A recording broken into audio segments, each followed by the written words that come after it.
Hello, Sales Training New. Okay, guys, I'm going to go a little bit different today, and I'm going to try not to keep it too personal autobiographical because I don't know if there's any real value for that other than my own catharsis. So we are going to discuss a different level and just an element of sales. I'm not going to discuss the most common problem, which is have enough business, have enough leads, have enough whatever. I want to discuss what to do when it's too much. What do you do when there's too many leads? What do you do when there's too many sales? What do you do when there's too many crises? What do you do when the pipeline reaches the point that it's full and it's backed up and a wave is hit and it's stuffed? Here's the crazy thing. You want to know what my strongest advice to you is? You do less. You do less. If you lose a little, lose it. You'll make up a greater amount down the road if you do so. You're not going to be able to believe me. You're not going to be able to do it. And trust me, this is where I'm a hypocritical liar. I don't either. But do less. Do less for a couple reasons. Number one, yes, I'm going to do the picture thing that I'm terrible at. I'm going to stick with the imagery of the pipeline. When you have that big wave coming in and it's surging and crashed, you're going to try to do everything you can to force that through, to get it in, to get it there. Here's the problem. All you do when you start pushing is you stack the wave up more. And it becomes more plugged. Instead of this being nice, soft, easy water, view it as sludge. And it just stacks and stacks and stacks. And you feel more and more and more pressure. And it's harder and harder and harder. And you push more and you push more and you push more. And it sticks even more and more. And you know what's happening back here? This is just all going away and flopping off to the side. You may break yourself to the point your recovery to be able to move the sludge through the pipeline at all becomes so weak it doesn't matter. I'm not going to get into the personal psyche, but most of us at some point do. It's, if you want to stick with this little metaphor, you pulled the hamstring, you broke your knee, you twisted your ankle, you literally broke your back. You may clear this one, but how little work can you do for the next 6 months to a year while your broken knee, hip, hamstring, back heals to get you there? You may never be the same person again. You may never be as capable.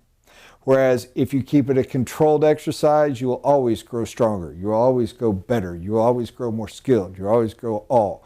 But if you fight too hard at that hardest surge, it crushes you. The other is, you may never clear it. But even if you do, all this fell away.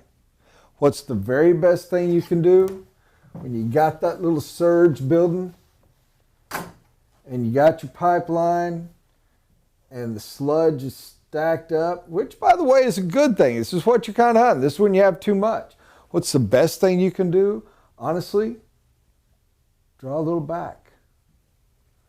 Let this crest down. Take some of the pressure off so that the wave starts to do that. It doesn't feel right. It doesn't feel natural, but it's correct. And it gives you a space where all this isn't popping off of you, but it's able to come into the play as well. Ease up and rest.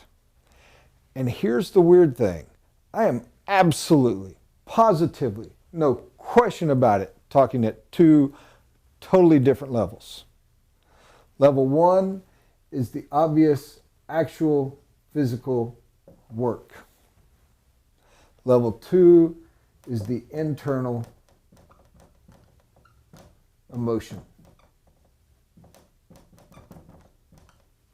Because let me tell you something, the thing that breaks in the earlier part is rarely there. It can. It can. You want an example? Let me give you one. You have the employee that quits because it became too hard. You hire a bad employee because you're trying to delegate it to be able to survive it, and they cause you great damage. It absolutely, absolutely can be. The most common, the one that gets me, the one where I can break down and cry with sorrow and exhaustion, is there.